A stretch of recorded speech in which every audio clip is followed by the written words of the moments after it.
Every family has its secrets, but some are worth millions. When 80-year-old shipping magnate Leonard Ashcroft gathered his relatives at Thornfield Manor for his birthday, he planned to finally reveal his will. The mahogany-paneled study held 3 generations of Ashcrofts, all waiting with barely concealed anticipation. Then his granddaughter Sophie, just 10 years old, pressed a folded note into his weathered palm. Her small fingers trembled. "Leonard, read the childish handwriting. Grandpa, the will has been changed. Someone tricked Mr. Barrows. His blood ran cold. Who among his own flesh and blood had betrayed him? Before we jump back in, tell us where you're tuning in from. And if this story touches you, make sure you're subscribed, because tomorrow I've saved something extra special for you." The morning sun cast long shadows across Thornfield Manor's weathered limestone facade, its golden light catching the frost that still clung to the February hedgerows. Leonard Ashcroft stood at his study window, watching his family arrive for what they believed would be a simple birthday celebration.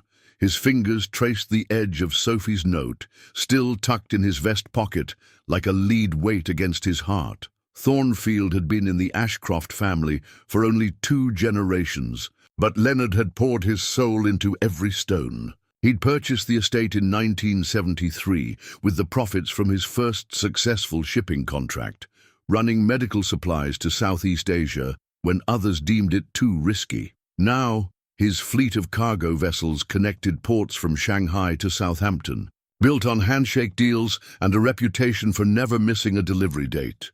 "Grandfather?" Sophie's voice drew him from his reverie. She stood in the doorway, her dark curls catching the light, wearing the navy dress with small anchors that he'd given her last Christmas. "Mummy says we should come to the drawing room.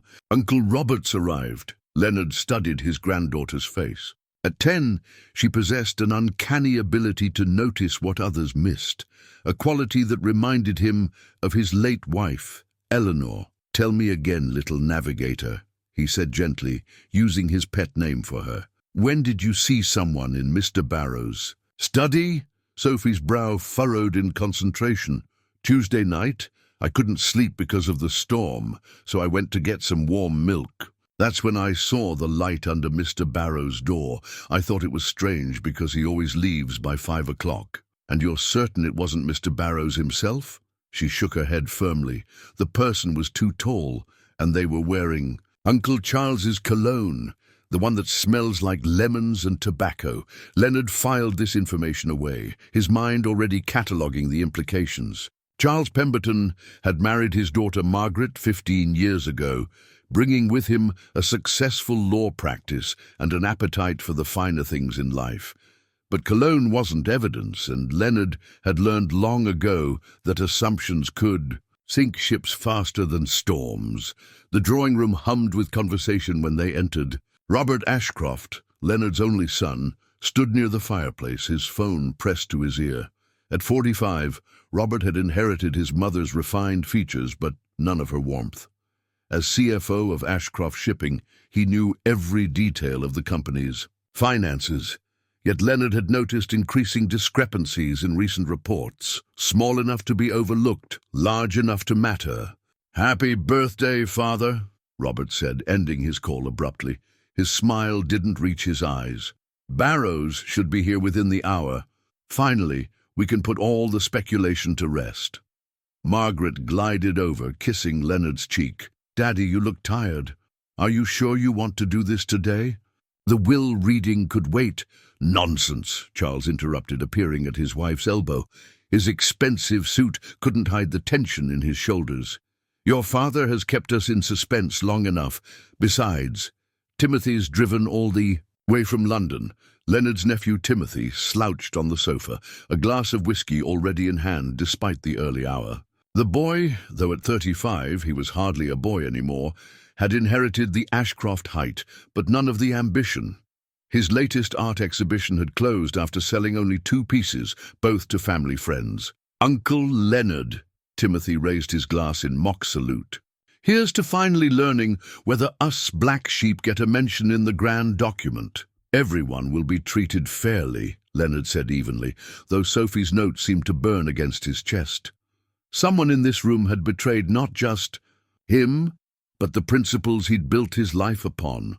Barrows had been his solicitor for 40 years, handling everything from his first vessel purchase to Eleanor's estate after her passing. The man was cautious to a fault, keeping duplicate copies of everything in fireproof safes. How had someone managed to trick him into changing the will? As the family settled into their usual positions, Robert checking his phone, Margaret fussing over flower arrangements, Charles pacing near the windows, and Timothy refilling his glass, Leonard made a decision. He would not confront the forger directly. Instead, he would use the skills that had built his empire: patience, observation, and an understanding that the truth, like cargo, always left a paper trail. The afternoon meal at Thornfield Manor had always been a formal affair, and today proved no exception. Leonard observed his family from the head of the long oak table, cataloguing every gesture and glance with the same precision he once used to navigate treacherous waters. The bone china clinked softly as Sophie held past the soup course, her movements careful and deliberate. "Margaret, darling, you seem distracted," Charles noted, reaching for his wine-glass. His hand trembled slightly, a detail that didn't escape Leonard's notice. "Another crisis at the foundation." Margaret's smile appeared forced. "The Hartley Trust is reconsidering their annual donation. They claim economic uncertainty, but I suspect they simply want their name on a newer, flashier charity." She pushed her soup away untasted. 20 years of supporting our maritime widows, and they're ready to abandon ship at the first rough wave. "Perhaps if you modernize your approach," Robert suggested, not looking up from his phone. "Digital campaigns, social media presence. The old ways don't work anymore, Margaret." "The old ways built this family," Leonard said quietly, and the table fell silent. He turned to Charles. "Speaking of which, you've been spending considerable time at the estate lately. Mrs. Pembroke mentioned seeing your car here Tuesday evening." Charles's laugh sounded hollow. "Client emergency. You know how it is. Someone always needs urgent legal advice. I used the back entrance to avoid disturbing anyone." "But Mr. Barrows' study is in the east wing," Sophie said innocently. "That's nowhere near the back entrance." The silence stretched like a taut mooring line. Timothy broke it with a bitter chuckle. "Always the little detective, aren't you, Sophie? Perhaps she should inherit the business instead of the rest of us waiting like vultures." "Timothy!" Margaret's reproach was sharp. "That's quite enough." Leonard placed his hand over Sophie's small one, feeling her fingers curl trustingly around his. "My granddaughter has an observant nature. It's a valuable trait in any business." He paused, letting his gaze sweep the table. "As is honesty." After the meal, Leonard retreated to his study, ostensibly to rest before Barrows' arrival. Instead, he retrieved a leather-bound ledger from a drawer that most would overlook, hidden in plain sight among dozens of similar volumes. This particular book contained his personal notes on every significant business dealing, every family decision, every suspicion that had crossed his mind in 40 years. He opened to a fresh page and began to write in his careful script. February 15th. Birthday gathering. Charles present at estate Tuesday evening, claims client emergency. Robert distracted, multiple phone calls, avoiding eye contact.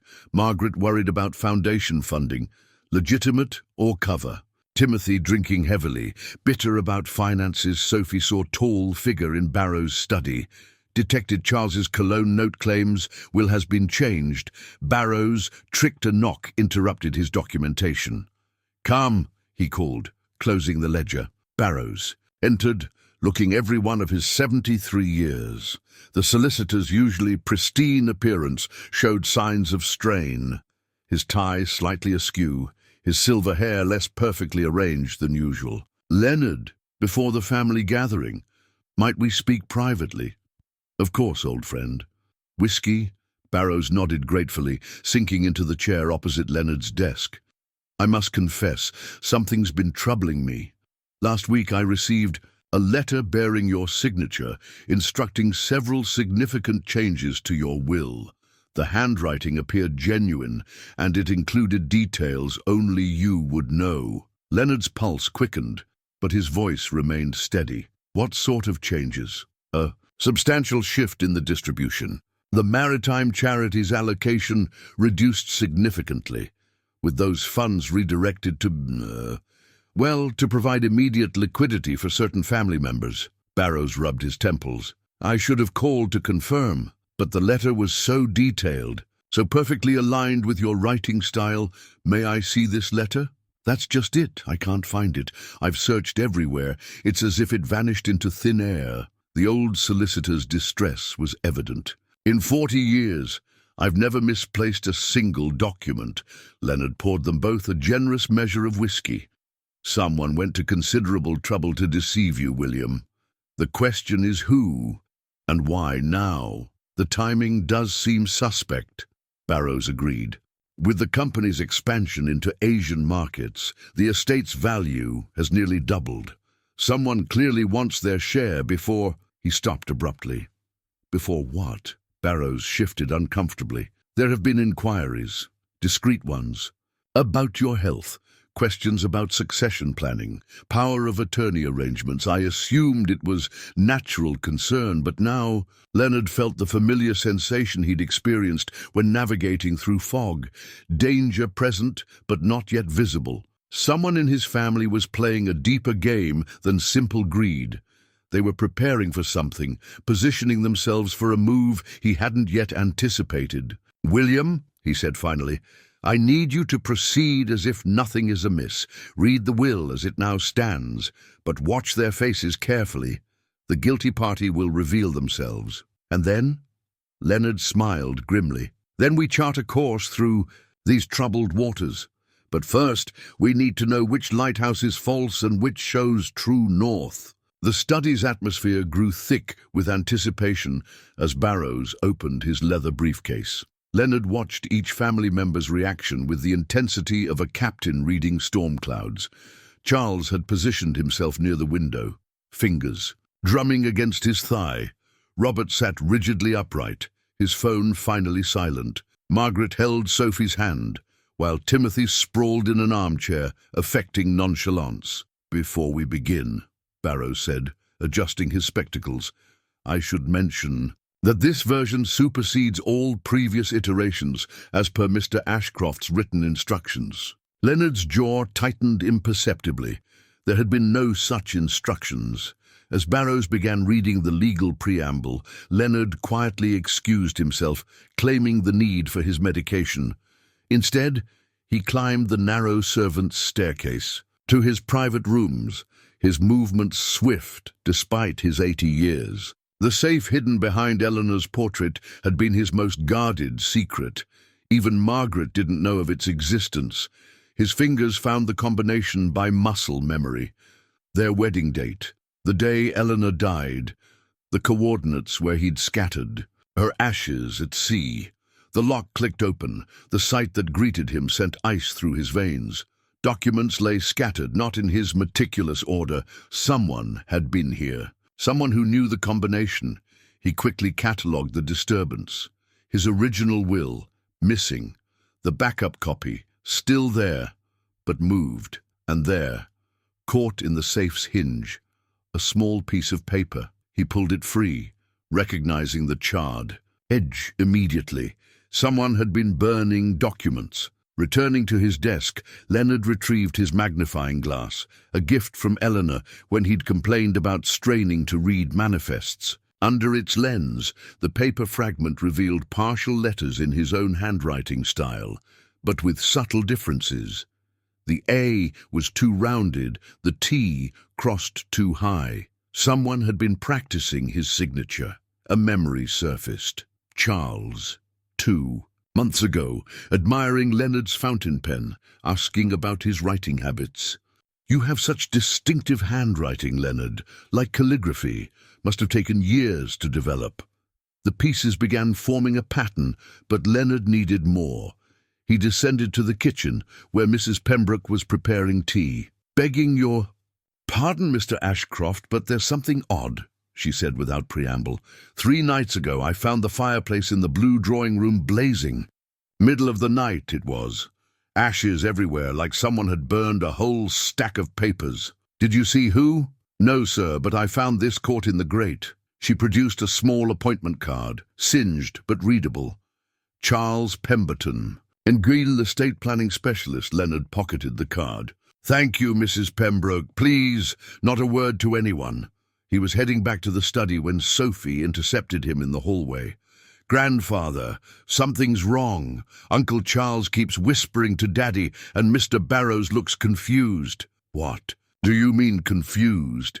He keeps checking his papers and frowning, like when I get a sum wrong in mathematics and can't find the error. Leonard knelt to Sophie's level. I need you to do something for me, little navigator. Go back to the study and remember everything that's said.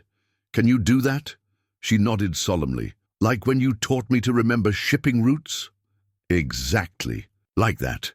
Leonard didn't return to the study immediately. Instead, he went to his private phone line and dialed a number he hadn't used in years.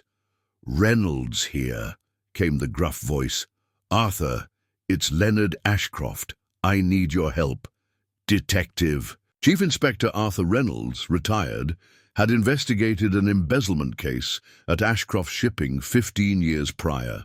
They'd developed a mutual respect that had evolved into friendship. Leonard, what's the trouble? Someone's forged my will, changed it through my solicitor. I need someone I can trust to help me investigate. Forgery's a serious accusation. You have proof? I'm gathering it. Can you come to Thornfield quietly? Give me 2 hours. And Leonard, don't confront anyone until I arrive. Leonard returned to find the will reading concluding. The family's reactions told him everything. Charles struggled to hide satisfaction. Robert looked stunned. Margaret appeared confused, and Timothy seemed genuinely shocked. The maritime charity receives only 10%, Margaret asked, voice shaking. But Daddy, you promised. What's done is done, Charles interrupted smoothly. Your father has made his wishes clear. Have I? Leonard asked quietly from the doorway. All heads turned. Or has someone made them for me? Barrows gathered his papers hastily. I should go. If you have concerns about the document, Leonard, we should discuss them privately. Stay, William. I believe we have much to discuss, all of us. Leonard moved to his desk, withdrawing the burned paper fragment. Starting with why someone has been practicing my signature, the room erupted. Charles demanded to know what Leonard was implying. Robert protested ignorance. Margaret tried to shield Sophie from the conflict. Only Timothy remained silent, his eyes moving between the other players like a spectator at a chess match. I've called in a specialist, Leonard announced over the din. Someone with experience in forgery cases. Until he arrives, I suggest we all remain here, together. This is ridiculous, Charles blustered. I have clients waiting. Your clients can wait, Leonard said, steel in his voice. My family's honor cannot. Arthur Reynolds arrived as the sun began its descent behind Thornfield's ancient oaks. Despite his 70 years and retirement status, he moved with the purposeful stride of a man who'd spent decades reading crime scenes. Leonard met him at the side entrance, away from the family's watchful eyes. You look well for a man discovering betrayal, Reynolds observed, shaking Leonard's hand. The sea taught me to stay calm in storms. Come, I've commandeered the morning room for our investigation. They spread the evidence across the mahogany table. The burned signature practice sheets, Charles's singed appointment card, and Leonard's. Meticulous notes. Reynolds studied each item with professional detachment. Tell me about the safe combination, he said finally. Who knew it? No one. I was certain of that. Leonard paused, though I did write it once, years ago, in a letter. To Eleanor when she was visiting her sister. Sentimental foolishness. I was explaining why I'd chosen those particular numbers. Where's that letter now? Leonard's blood chilled. In Eleanor's correspondence box, in my study, where anyone could... He stopped. Charles helped me reorganize. Those papers last summer when we updated the estate inventory. Reynolds made a note. We'll need to examine your financial records. If someone's gone to this trouble, there's usually a pressing monetary reason.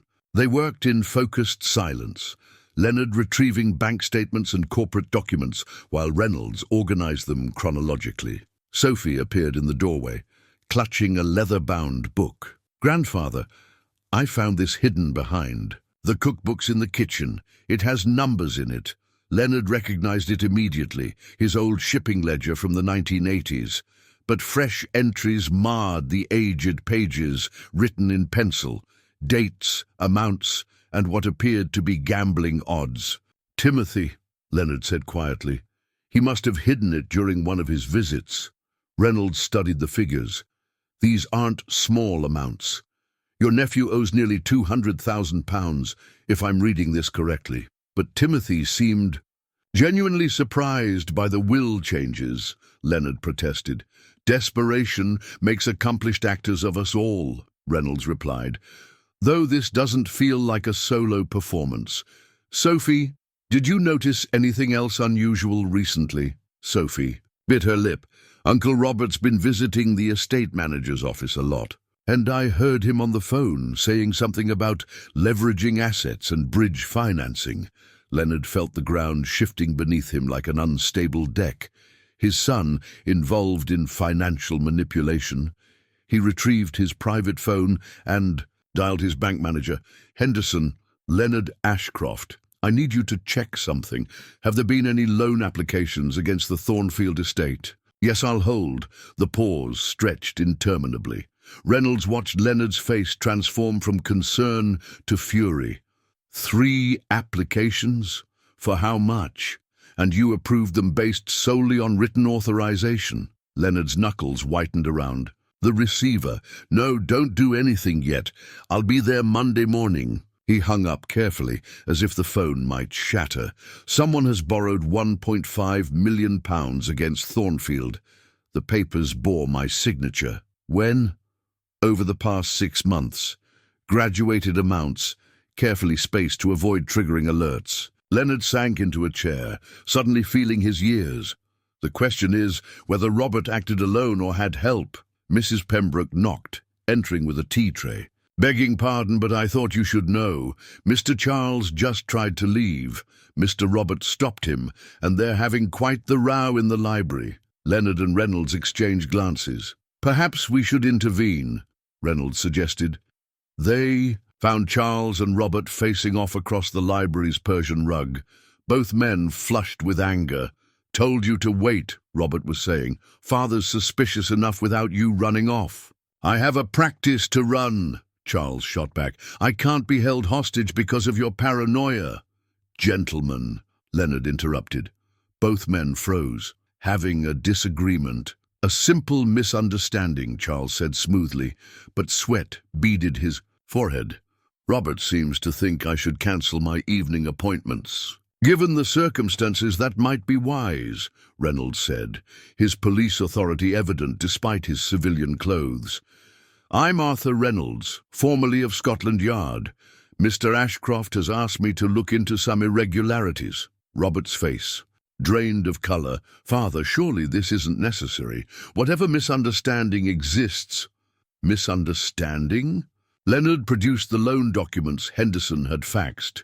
"Is that what we're calling fraud now?" The papers fluttered to the floor as Robert stepped backward. "I can explain. The Shanghai expansion required capital. The banks were hesitant, given the political climate.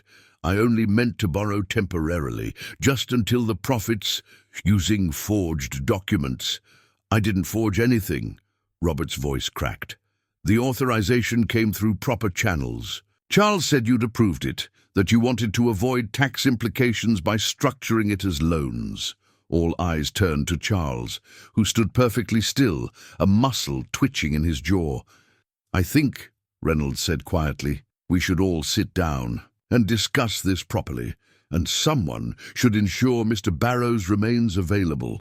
We'll need his testimony about that mysterious letter." The drawing room had transformed into an impromptu courtroom, with Reynolds presiding from his position by the fireplace. Leonard sat in his wingback chair, Sophie perched on its arm like a protective sparrow. The others arranged themselves in a loose semicircle, Robert rigid on the sofa, Charles affecting casual confidence in an armchair, Margaret pale and confused beside her husband, and Timothy nursing another whiskey by the window. "Let's start with what we know," Reynolds began, his detective's instincts sharp despite retirement. "Someone with intimate knowledge of this family forged Mr. Ashcroft's signature, convinced his trusted solicitor to change his will, and secured substantial loans against this estate. This required planning, access, and considerable nerve." He produced a manila folder. "Mr. Ashcroft asked me to make some calls during our investigation. Timothy, shall we discuss your debts to the Meridian Club?" Timothy's glass stopped halfway. To his lips, "I don't know what you mean." The Meridian Club's enforcement division would disagree. "They're quite interested in collecting the £230,000 you owe them." Reynolds consulted his notes. "Started with horse racing, escalated to high-stakes poker, and now you're 3 months behind on payment arrangements." "They said they'd give me time," Timothy muttered, his bohemian facade crumbling. "If I could show proof of incoming funds from your uncle's will, perhaps?" Leonard's voice was dangerously quiet. "Is that why you've been hiding ledgers in my kitchen? Tracking odds instead of creating art?" Timothy laughed bitterly. "Art doesn't pay, Uncle. It never has. Do you know what it's like living in your shadow? The failed Ashcroft, the one who couldn't build an empire or even balance a checkbook. So you decided to steal one instead," Margaret interjected, her shock transforming into anger. "Timothy, how could you?" "I didn't steal anything." Timothy slammed his glass down. "I may be desperate, but I'm not a forger. Ask Charles about his law firm's troubles instead." Charles straightened. "My practice is none of your concern." "Really?" Reynolds flipped to another page. Pemberton and Associates, facing 3 malpractice suits totaling £4 million. Your malpractice insurance lapsed 6 months ago due to non-payment of premiums. You're personally liable, aren't you?" The room fell silent. Margaret stared at her husband as if seeing a stranger. "Charles, is this true?" "Temporary cash flow issues," Charles said tightly. "Nothing that concerns this family. Except when you forged my father's will to solve them," Robert accused. "You had access to everything, the house, the documents, father's correspondence. You helped with the estate inventory." "As did you," Charles countered. "And who better to execute a financial fraud than the CFO who handles the money daily? Those loans didn't appear from thin air, Robert. Someone had to process them, ensure they went unnoticed." "Enough!" Leonard's command silenced them. He turned to his granddaughter. "Sophie, tell everyone what you told me about Tuesday night." Sophie's young voice cut through the tension with startling clarity. "I saw someone in Mr. Barrows' study after midnight. They were tall and wore Uncle Charles's cologne, but—" She paused, frowning. "Their shoes were wrong." "Wrong how?" Reynolds prompted gently. "Uncle Charles wears those shiny shoes with laces. This person wore slip-ons, like the ones Daddy wears to the office." Robert jerked as if slapped. "That's absurd. I was in London Tuesday night." "Were you?" Leonard produced a credit card receipt. "This says you purchased petrol in Thornfield at 11:47 p.m. Rather late for someone supposedly in London." The carefully maintained facades began cracking. Margaret stood abruptly, moving away from Charles. "I need air. I can't—" "Sit down, Margaret," Leonard said, not unkindly. "We're not finished." Reynolds cleared his throat. "There's another matter. Mr. Barrows' secretary, Miss Patterson, has been making unusual deposits, £20,000 over 6 months, all in cash. When questioned, she admitted someone paid her to ensure certain documents reached Mr. Barrows without verification." "Who?" Leonard demanded. "She claims she doesn't know. The money came with typed instructions left in her car. But she did mention one detail. The payments started the day after Charles and Robert visited Barrows' office together last August." The accusation hung in the air like smoke. Sophie pressed closer to Leonard, sensing the danger in the room's charged atmosphere. "You work together," Leonard said slowly, the full betrayal crystallizing. Charles provided legal expertise and access. Robert handled the financial mechanics. One created the forgeries, the other ensured they were processed without question. "Prove it," Charles challenged, but his confidence was evaporating. Reynolds smiled grimly. "We will. Financial fraud leaves trails, gentlemen. Every transaction, every document, every payment to Miss Patterson, it's all traceable. The only question is whether you confess now and hope for leniency or wait for the forensic accountants to unravel everything." "There's something else," Sophie said quietly. She reached into her pocket and pulled out a crumpled paper. "I found this in the wastebasket in Daddy's office yesterday. I kept it because I was scared." Leonard took the paper with trembling fingers. It was a draft email, clearly written in haste. "Charles, he knows. Move the money tonight. We'll deal with B tomorrow. Destroy this." The weight of evidence pressed down on the room. Outside, the February wind rattled the windows, as if nature itself recoiled from the family's disintegration. Leonard stood slowly, his age showing in the deliberate movement. "Robert, Charles, I need you both to come with me. The rest of you, please remain here with Mr. Reynolds." "Father, I can explain," Robert began. "Not here." Leonard's tone brooked no argument. "Sophie, go to your mother." He led the two men through Thornfield's portrait-lined hallways, past generations of Ashcrofts who seemed to watch their procession with painted disapproval. Their destination wasn't his study or the library, but a door most family members had forgotten existed, the entrance to the manor's old servants' passages. "I discovered these when we bought Thornfield," Leonard said, producing an old brass key. "Eleanor and I used to play hide-and-seek here with Margaret when she was Sophie's age." The door opened to reveal narrow corridors between the walls, dusty but navigable. Leonard's flashlight illuminated fresh footprints in the dust. "Someone's been using these recently," he observed. "Following me, perhaps? Learning my routines?" Neither man answered. Leonard led them deeper into the passages until they reached a small chamber where the corridors intersected. Here, incongruously, sat a modern table with 2 chairs and a cassette recorder, Leonard's addition from the previous evening. "I've been recording conversations in the adjacent rooms," he said calmly. "Old technology, but effective. Would you like to hear what I captured last night?" He pressed play before they could object. Charles's voice emerged from the speakers, tinny but clear. "Told you the old man was getting suspicious. We should have moved faster." Robert's response: "We had to be careful. One mistake and we've already made mistakes. Sophie saw too much, and now with Leonard asking questions, what are you suggesting? Nothing drastic. But perhaps it's time to discuss power of attorney. If Leonard were deemed incapable..." Leonard stopped the recording. In the confined space, the silence was suffocating. "My own son," he said quietly, "and the man I trusted with my daughter's happiness, plotting not just theft, but my involuntary commitment. We never intended..." Charles began. Silence. Leonard's voice could have frozen the Thames. "I know exactly what you intended. You saw an old man with wealth, assumed I was becoming feeble, and decided to accelerate your inheritance. What I don't understand is why you needed such elaborate deception. Robert, you're already wealthy. Charles, your practice was successful. Until recently." Robert's shoulders sagged. "The Shanghai expansion was my idea. I leveraged everything, my personal assets, Margaret's trust fund, even took private loans. When the political situation deteriorated and the contracts fell through," he spread his hands helplessly, "I lost everything. The house, the children's, education funds, everything. And Charles? I came to him for legal advice about bankruptcy," Robert continued. "That's when we discovered his own situation.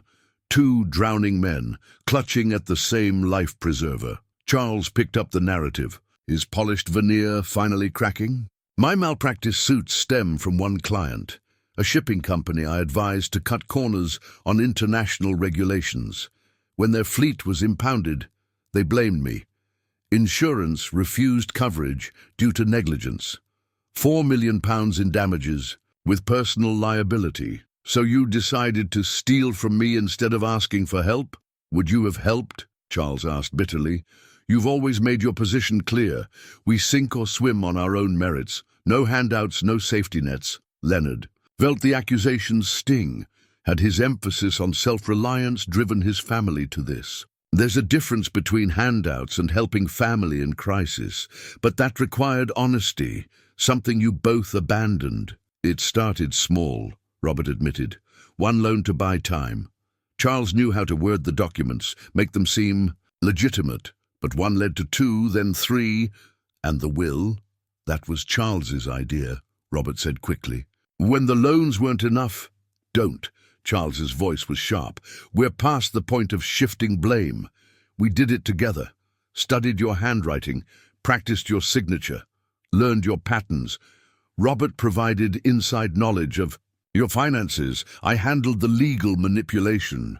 Leonard studied them in the flashlight's harsh beam, his son hollow-eyed with shame, his son-in-law defiant even in confession. And Barrows? We intercepted his mail, Charles admitted.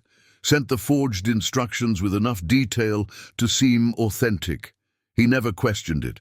40 years of trust worked in our favor. Miss Patterson needed money for her mother's cancer treatment. We exploited that desperation. Robert's voice was barely audible. God help me. I've become everything you taught me to despise. Leonard felt suddenly ancient, the weight of betrayal heavier than any cargo he'd ever shipped. But beneath the hurt, his mind was still working, still calculating like the businessman he'd always been. There's something you're not telling me, he said finally. This recording mentions Sophie seeing too much. What did she see that worried you so? The two men exchanged glances. Finally, Charles spoke. She saw us meeting with someone else. Someone who's been pressuring us. Leonard's blood chilled. Who? The people I owe money to, Robert whispered. They're not patient creditors, Father. They're connected to organized crime. The loans I took, I was desperate. They said if I didn't pay, they'd come after the family, after Margaret and Sophie. The revelation recontextualized everything. This wasn't just greed or desperation, it was fear, compounded by pride and poor decisions. Leonard closed his eyes, seeing the full scope of the disaster his family faced. How much do you owe them?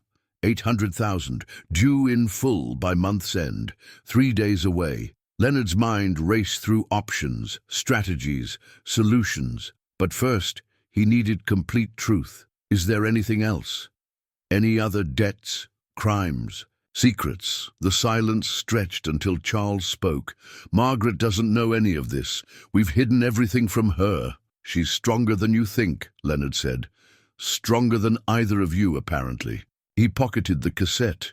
We're going back now. You'll tell Reynolds everything, and then we'll find a solution that doesn't involve destroying this family. As they emerged from the passages, Leonard felt the ground shifting beneath him again. But this time, he had his bearings.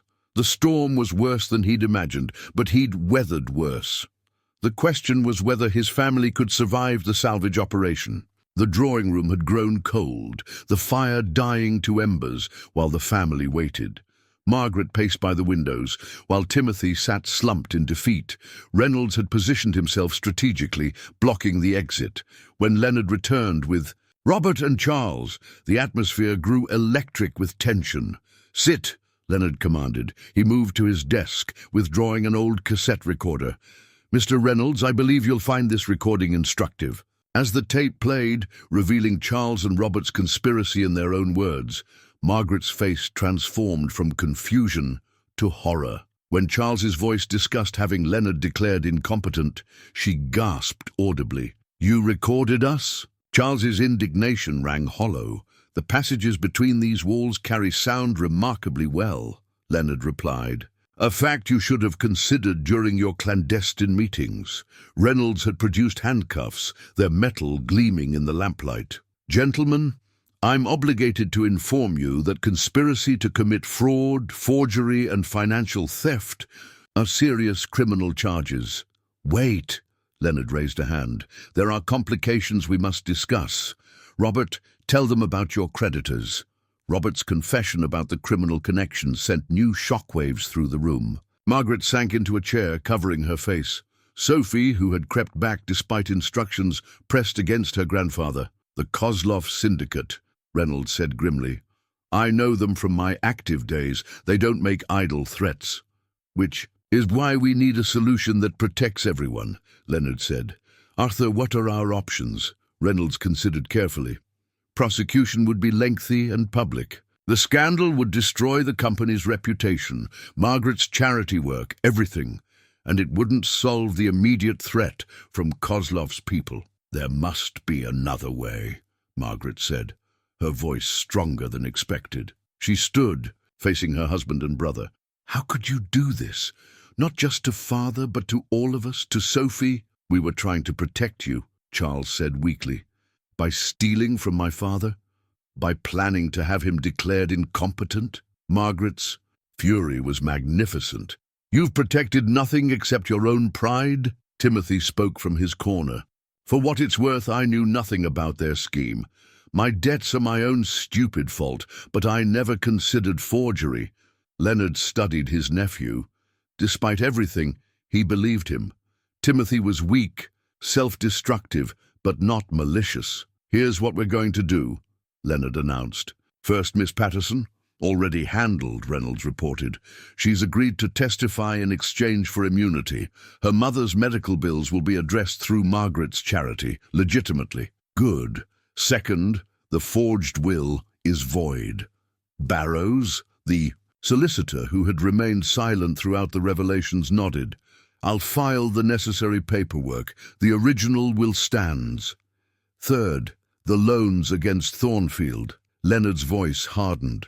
Robert, you'll sign everything over to me. The Shanghai contracts, your remaining assets, everything. I'll assume the debts and negotiate with the banks. Father, you'll also resign as CFO, effective immediately.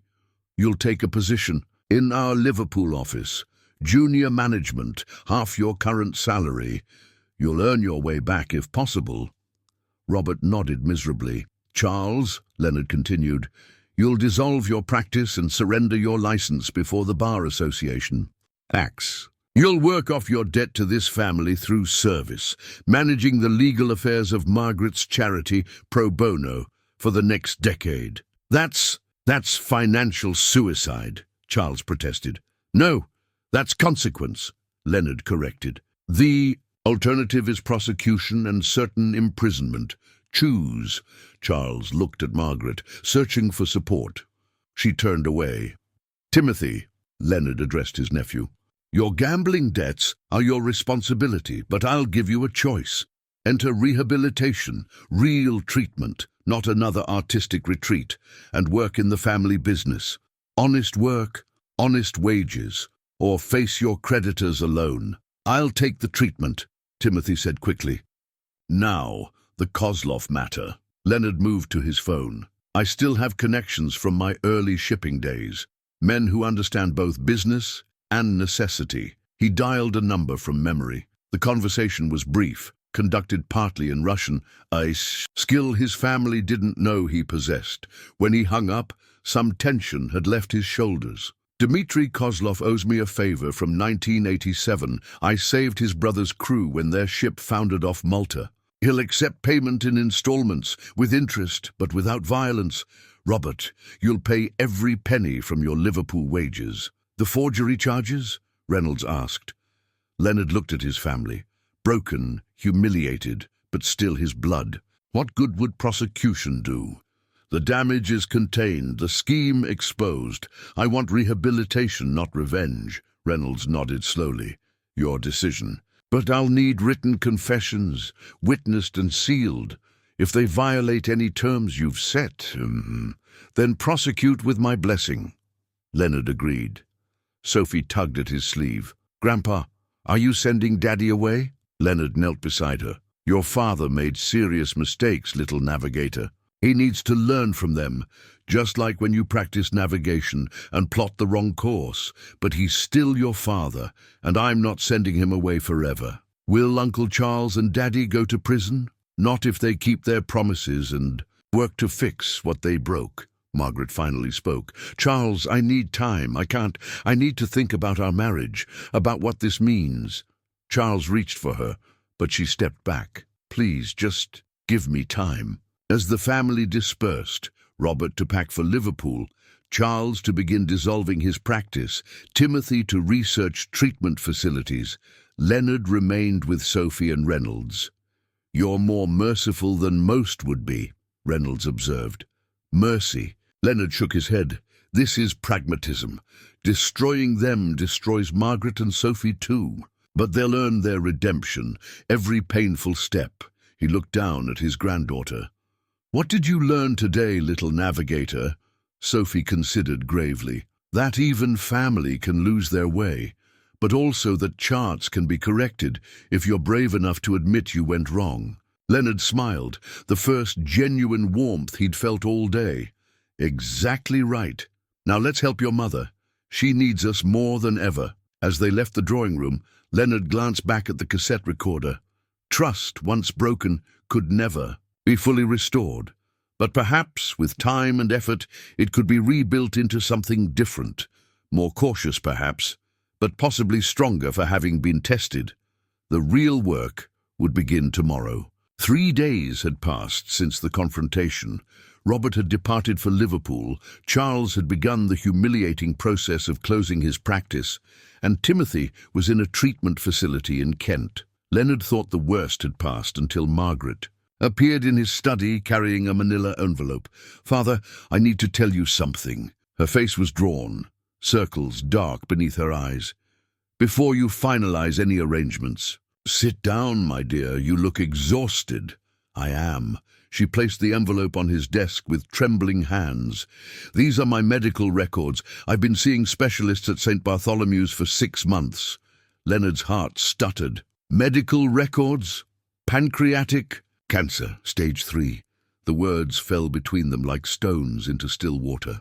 They gave me perhaps a year, possibly 18 months with aggressive treatment. The study seemed to tilt. Leonard gripped his desk, staring at his daughter, his brilliant, compassionate daughter who ran charities and raised Sophie with such grace. Margaret, I haven't told anyone. Not Charles, not Sophie. I couldn't bear their pity, their hovering. She smiled weakly. I planned to arrange everything quietly, ensure the charity's continuation, secure Sophie's education, then tell them when absolutely necessary. But Charles knew, Leonard said slowly, pieces clicking into place. That's why he mentioned you in the recording. He found out somehow. Margaret nodded. I thought I'd hidden it perfectly. Private appointments, paying cash, using my maiden name. But Charles has always been thorough. Leonard's mind raced back through recent events with this new lens. Charles's desperation wasn't just about malpractice suits. He was facing his wife's death with no financial resources. Robert's involvement made more sense too. He'd always been protective of his sister. He found my appointment cards, Margaret continued, confronted me last month. I made him promise to keep silent, but I see now what he did with that knowledge. He used it to justify the theft, Leonard said, anger building. Convinced Robert that I'd cut you from the will if I knew you were dying, that the charity would lose funding. Father, no, that's not... Margaret stopped, seeing his expression. Oh, he told Robert that story, didn't he? Made him believe I'd be left destitute.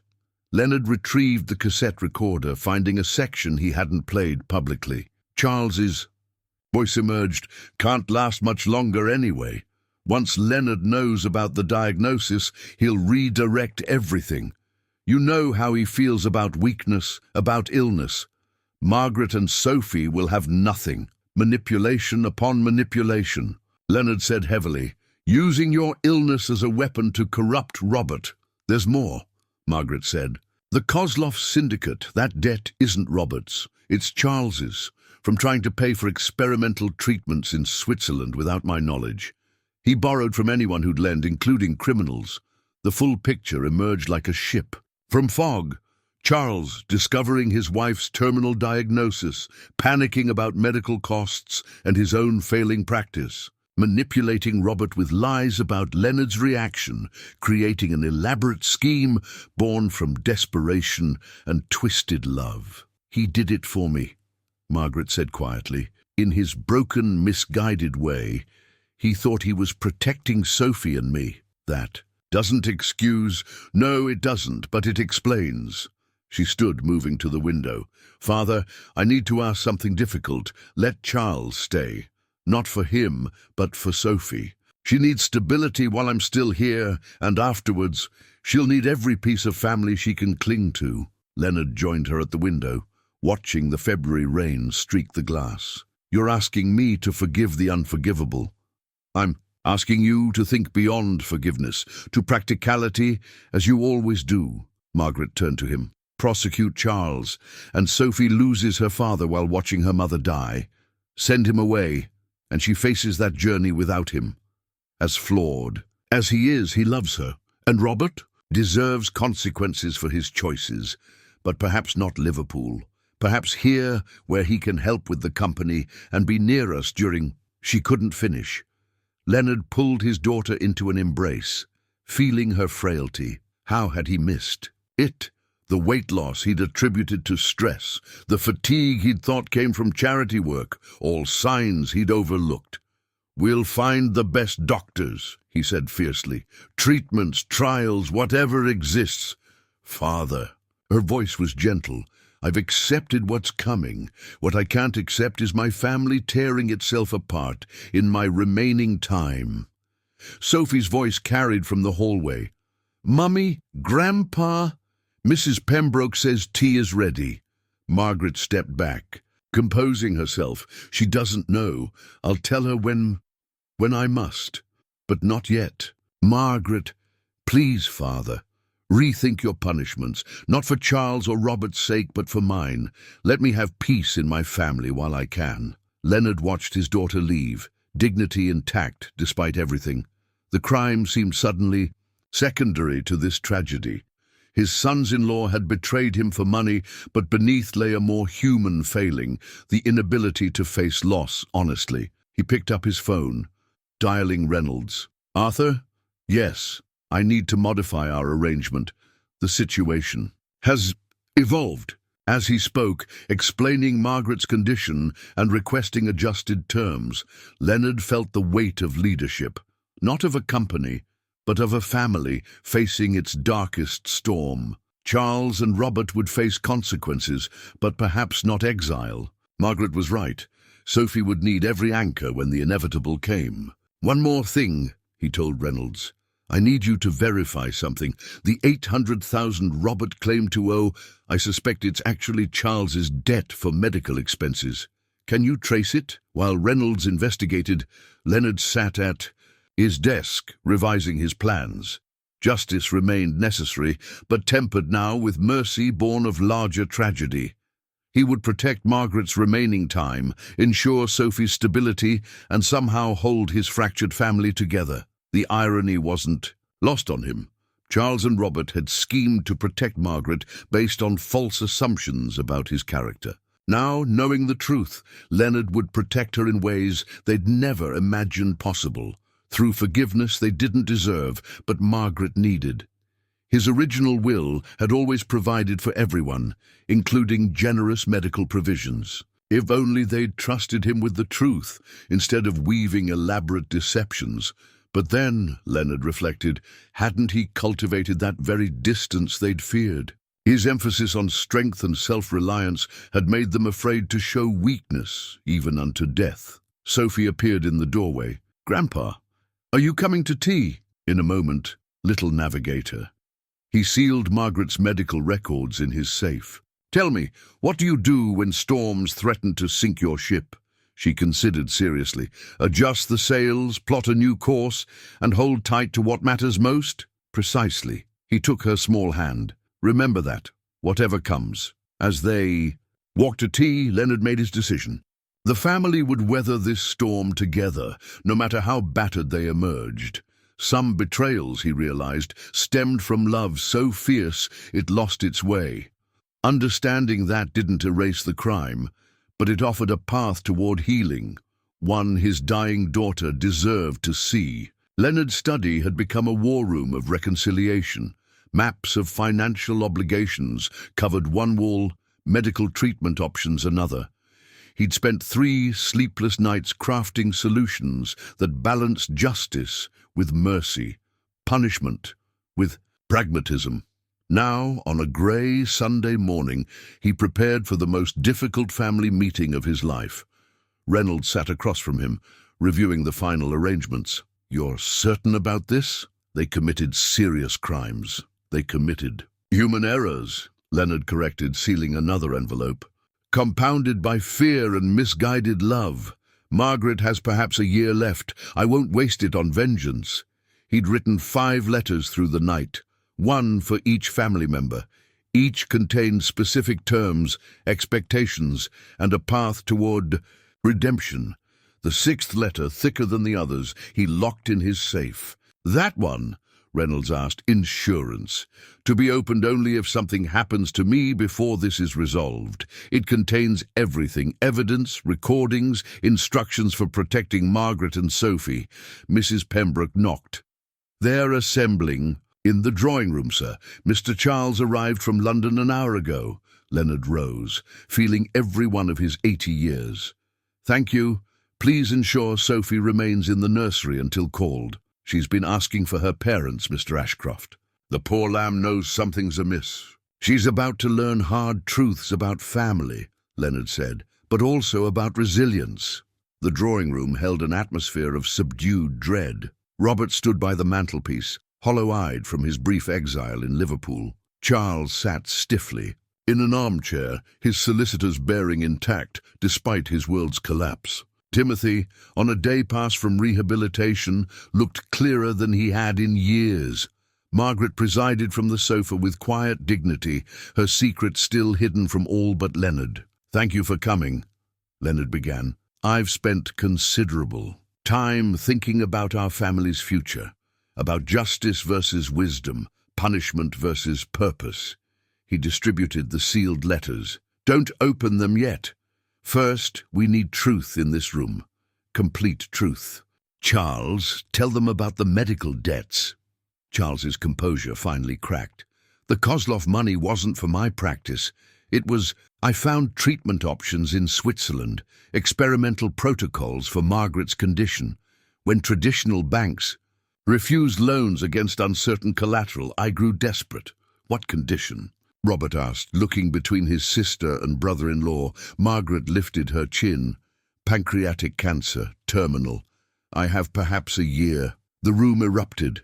Robert rushed to his sister. Timothy dropped his letter, and Charles buried his face in his hands.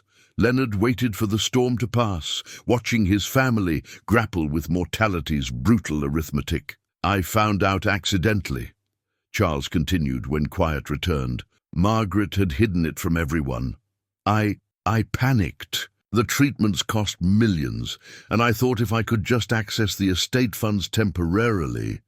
"So you convinced me father would disinherit Margaret if he knew," Robert said, understanding dawning. "You made me believe we were protecting her." "I was protecting her," Charles's voice broke, "or trying to." "Leonard, you've always preached strength, self-reliance. I thought you'd see her illness as weakness, redirect her inheritance to the company." "You thought wrong," Leonard said quietly, "but your assumption reveals my failure as much as yours. I created an environment where my own family feared showing vulnerability." He gestured to the letters. "Open them." Paper rustled as each read their fate. Leonard watched their faces transform. Surprise, relief, confusion, and gratitude warring. For dominance, Robert spoke first. "You're not sending me to Liverpool. You'll remain here as Deputy CFO with oversight from my hand-picked replacement. Your salary goes toward repaying the estate loans, but you keep your position, your home, your proximity to Margaret."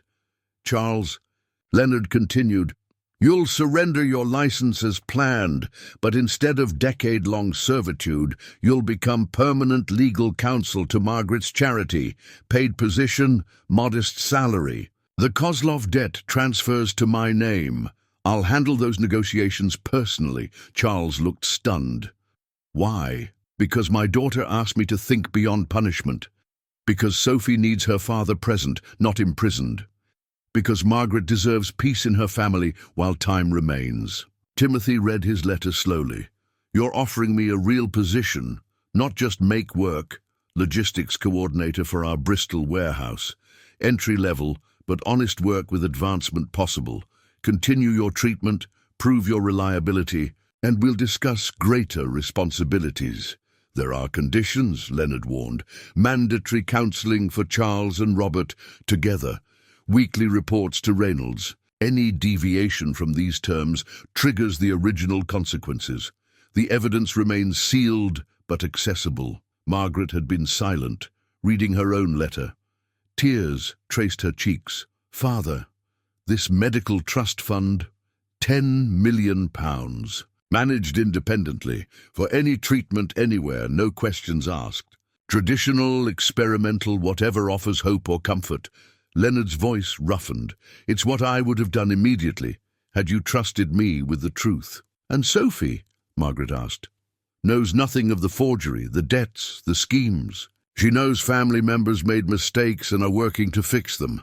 When you're ready to tell her about your health, we'll do it together. Until then, she sees her family healing, not destroying itself." Reynolds cleared his throat. "The legal mechanisms are in place. Signed affidavits from all parties, financial restructuring approved by the banks, criminal complaints held in abeyance. Pending compliance, it's unconventional, but it should hold." "Thank you, Arthur." Leonard turned back to his family. "This isn't forgiveness. Not yet. It's opportunity. Prove worthy of it." Robert moved first, approaching Leonard with uncertain steps. "Father, the things I said, thought, did, will take years to fully address. But we have time.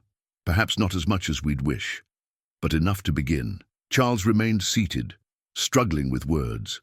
Finally, "I convinced myself I was being noble, protecting Margaret, securing Sophie's future, but underneath," he met Leonard's eyes, "underneath was greed, panic, and cowardice.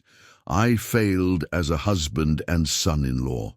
"Yes," Leonard agreed, "but you have the chance to succeed as a father. Make it count." A knock interrupted them. Sophie peered around the door, her dark eyes taking in the assembled adults. "Mummy, Mrs. Pembroke said I could come now." Margaret held out her arms and Sophie ran to her, curling against her mother with innocent trust. Leonard watched his granddaughter, the inadvertent hero who'd exposed the conspiracy, and felt hope kindle. "Sophie," he said, "your family has some announcements. Uncle Timothy is starting a new job. Your father will be working with Mummy's charity, and Uncle Robert will be helping me more with the company." "So everyone's staying?" Sophie asked. "Nobody's going away?" "Nobody's going away," Leonard confirmed. "We're all staying together, working to be better." Sophie nodded sagely. "Good. Families should stick together, especially when storms come." From the mouths of babes, Leonard thought. He looked around the room, his fractured, flawed, but still breathing family.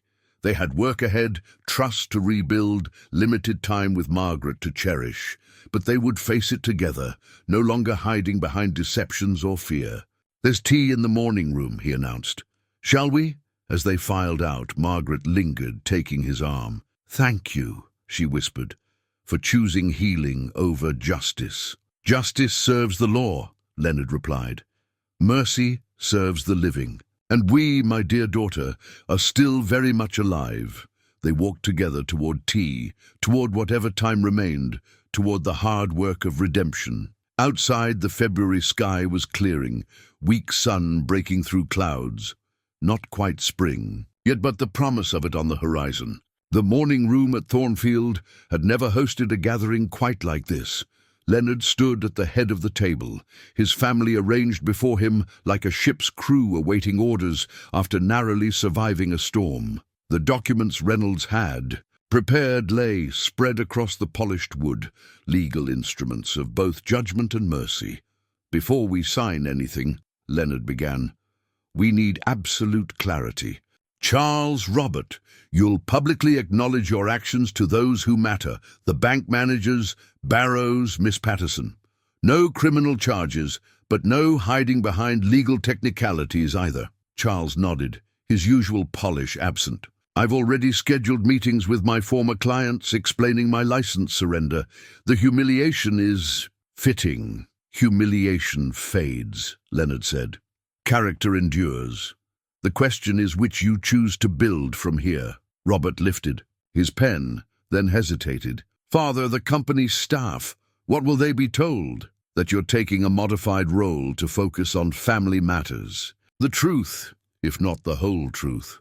Your replacement starts Monday. You'll train him thoroughly, transparently. No hidden accounts, no clever manipulations." "His name is Harrison," Reynolds added. "Former Scotland Yard financial crimes investigator. He'll spot any irregularities you might be tempted to create." Timothy signed his papers without hesitation, his hands steady for the first time in years. 3 weeks of treatment have shown me what I was becoming. I won't claim to be cured, but I'm clearer. The warehouse job, I'll do it properly. It's honest work, Leonard said. "I started there myself 60 years ago. Loading cargo teaches you that every piece matters, every mistake has consequences." Margaret had been reviewing the medical trust documents with quiet intensity. "Father, this provision about experimental treatments covers anything, anywhere. Switzerland, America, Japan, wherever hope exists. The trustees have one mandate: support whatever path you choose." Leonard's voice grew firm. "No more hiding, Margaret. No more facing this alone." Sophie, who'd been drawing quietly in the corner, looked up. "Mummy, are you sick?" The room froze. Margaret's face went pale, but she found her voice. "A little. Darling, but Grandpa's making sure I have the best doctors." "Will you get better?" Leonard watched his daughter navigate the impossible question every parent with terminal illness faces. "I'm going to try very hard, and while I'm trying, we're all going to be together. That's what matters most." Sophie considered this with the pragmatic acceptance of childhood. "Then I'll help too. I can bring you tea and read you stories when you're tired." "I'd like that very much," Margaret whispered. Charles finally found his voice. "Leonard, I need to say something. Not an excuse, but an acknowledgement. When I discovered Margaret's diagnosis, I lost all reason.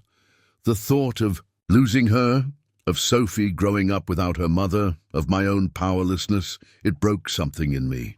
"It broke your moral compass," Leonard said bluntly. "But compasses can be recalibrated. The question is whether you'll do the work." "I will." Charles met his eyes. "The counseling, the charity work, the humility, all of it. I owe Margaret better than the husband I've been." Reynolds gathered the signed documents. "These go into effect immediately. The financial restructuring is complete. Loans consolidated under Leonard's name, payment schedules established, oversight mechanisms in place. Charles, the Kozlov situation requires immediate attention." "I've arranged a meeting," Leonard said. "Tomorrow, neutral ground. They'll accept revised terms or face the full weight of my shipping connections. Even criminal syndicates need logistics networks." "You're risking yourself for my mistakes," Charles said. "I'm protecting my daughter's peace of mind," Leonard corrected. "Don't confuse it with forgiveness. That must be earned." Robert had been silent but now spoke. "The forgery itself. How did we think we'd get away with it? It seems so foolish now, so obviously doomed to fail." "Desperate men rarely think clearly," Reynolds observed. "In my experience, family crimes are the sloppiest.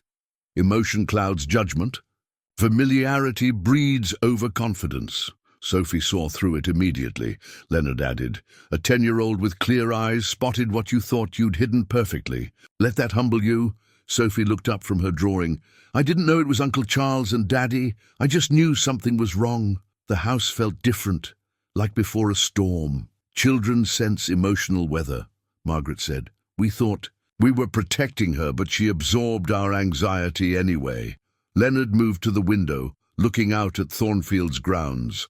This estate has weathered actual storms for 3 centuries.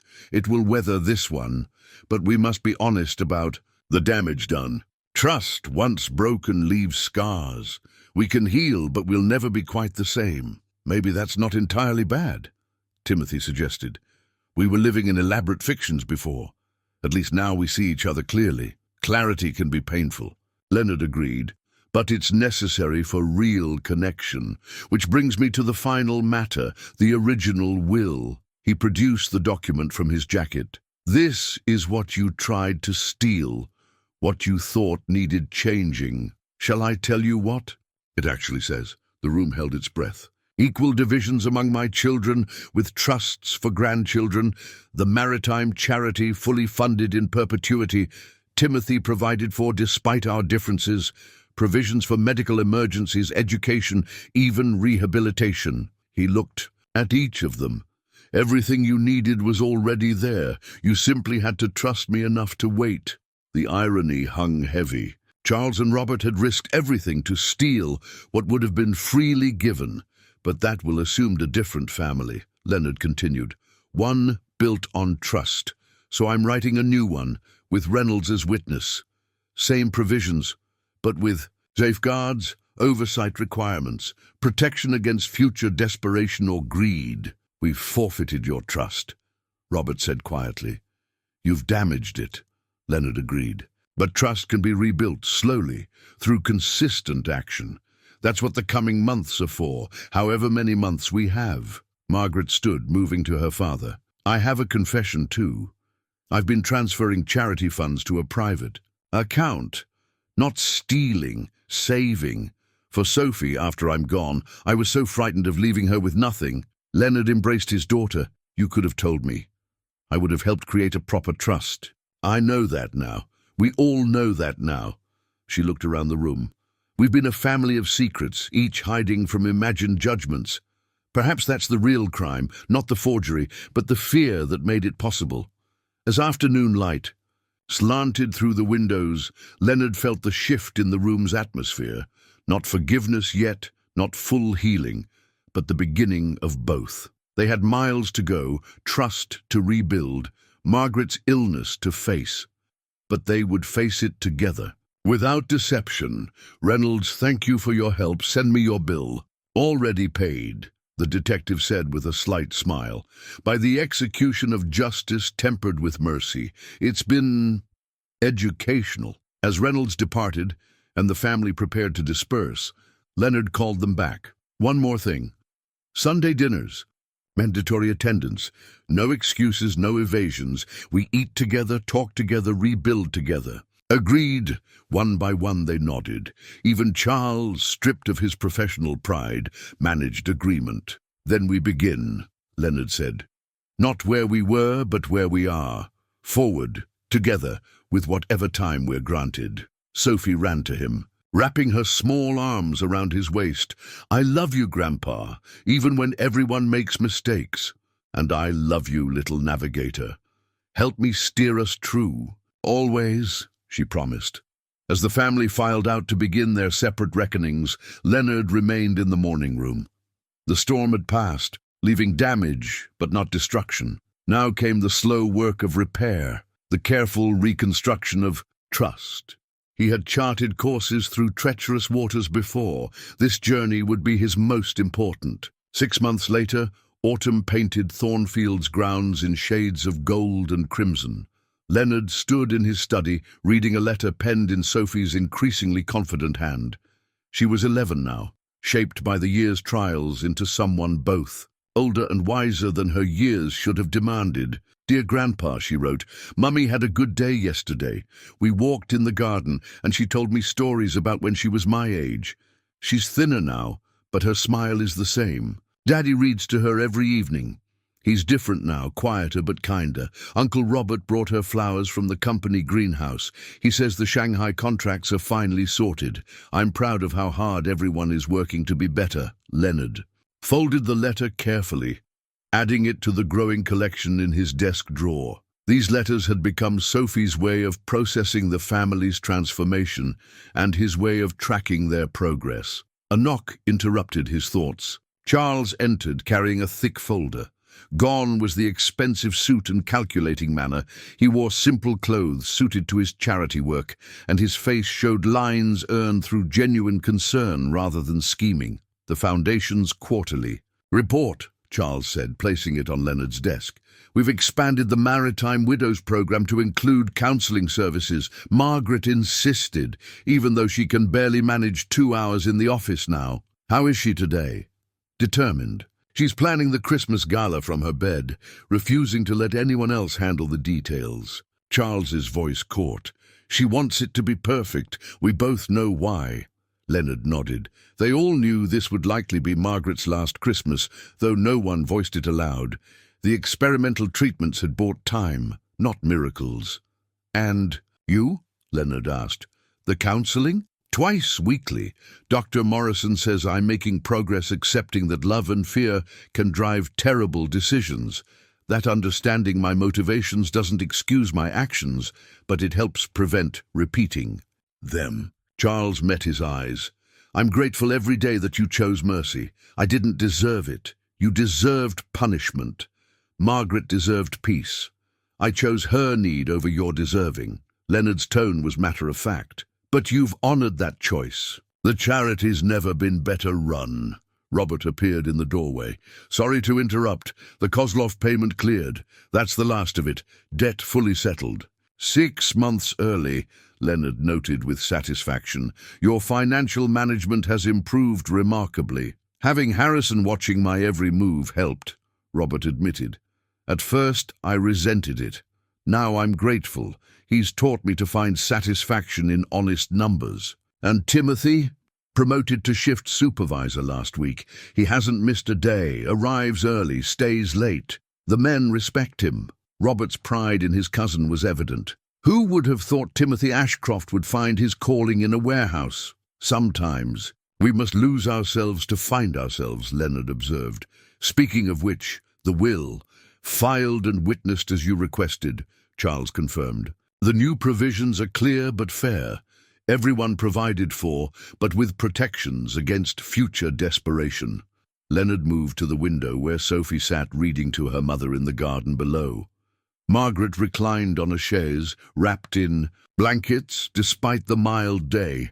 Her illness had progressed inexorably, but she faced it with grace that humbled them all. "I've been thinking about legacy," Leonard said. "Not money or companies, but what we leave in people's hearts. This year has taught me that my legacy of strength and self-reliance was incomplete.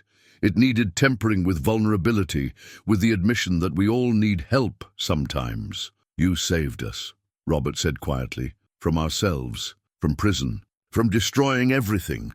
"Sophie saved us," Leonard corrected, "by seeing clearly and speaking truth. By showing us that courage isn't about standing alone.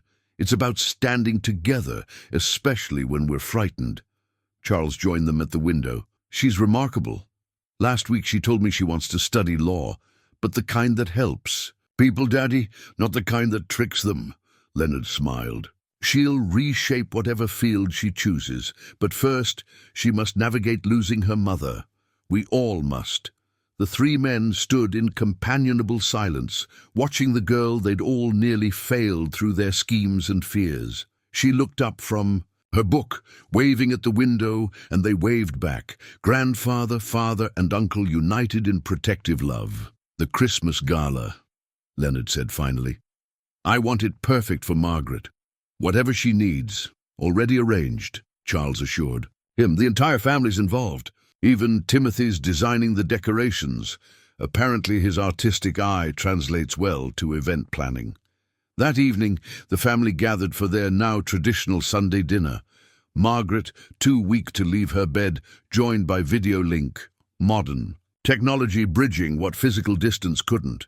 They shared updates, small victories, quiet moments of connection that would have been impossible in their previous lives of deception and distance. After dinner, Leonard found Sophie in his study, writing in what she now called her navigation journal. "What are you charting today, little navigator?" Our family's journey, she said seriously. Where we were, where we are, where we're going. Mummy says it's important to remember all of it, the storms and the safe harbours. Leonard read over her shoulder, seeing their story through her young eyes. The betrayal transformed into a lesson about fear and forgiveness, the illness becoming a teacher of priorities, the rebuilt trust portrayed as stronger for having been tested. You've learned so much this year, he said softly. You taught me the most important thing, Sophie replied, that families aren't perfect. They make mistakes, sometimes terrible ones. But real love means working to fix them, not giving up. She closed her journal and hugged him. Mummy told me you're leaving the company to me someday, not to Daddy or Uncle Robert, but to me, when you're ready, after university, after you've seen the world, after you've decided if it's truly what you want. Leonard held her close. The company is just a thing, Sophie. The real inheritance is what you've learned about integrity, courage, and the power of truth. And mercy, Sophie added. You taught me about mercy too. Later, as Leonard sat alone, in his study, he pulled out a final document, a letter to be opened after his death, whenever that might come. In it, he'd written the whole truth of this year, the lessons learned, the love confirmed through trial. It was his true legacy, more valuable than any will or company. Outside, November stars appeared in the darkening sky. Thornfield Manor stood, solid against the night, housing a family that had weathered betrayal and emerged not unscathed but unbroken. Margaret's time was limited, but she would spend it surrounded by love and truth. Charles and Robert had found redemption through service. Timothy had discovered purpose in simplicity. And Sophie, brave, clear-eyed Sophie, would carry forward the best of them all. Leonard closed his eyes, feeling Eleanor's presence as he sometimes did in quiet moments. We did it, my love, he whispered.